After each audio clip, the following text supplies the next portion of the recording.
della regione che non ha, diciamo, pianificato i flussi e quindi capito, diciamo, no, dove effettivamente il cittadino veneto va effettivamente a curarsi e le ragioni per le quali va a curarsi in Friuli e non rimane a Portogruaro e San Donato, produce ogni anno 50 milioni di danni per i veneti. Fate che si giovani, madonna, per che cosa? Le lascio, parlate leggi. Signora.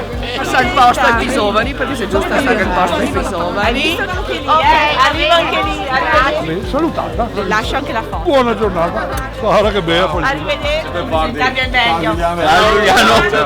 Come sta andando? Meglio questo. Andiamo. Come sta andando? Andiamo, battaglieri, ma so. A dura sta battaglia, vero?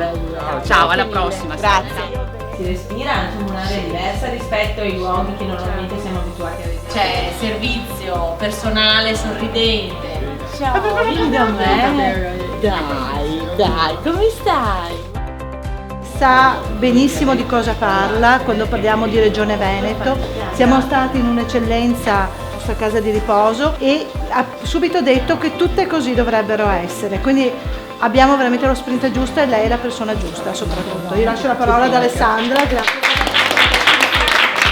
Girando il Veneto, parlando con i sindaci, confrontandomi con loro, sindaci inascoltati, cioè la regione nei confronti dei sindaci è sorda, non gliene frega niente degli amministratori locali.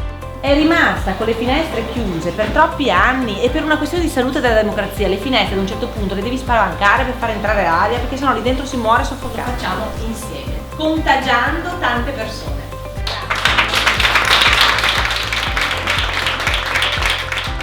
Aspetto le osservazioni e le richieste. Le osservazioni, le richieste sono tante, ma soprattutto l'entusiasmo, la voglia di cambiamento che c'è mi dà la forza ogni giorno di affrontare questa sfida.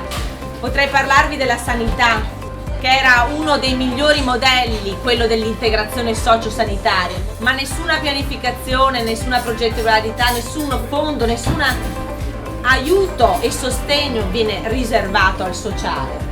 Ma siccome io affido a quel primario la vita di mio figlio, la vita di mia mamma, la vita di mio padre, voglio che quella sanità sia eccellente.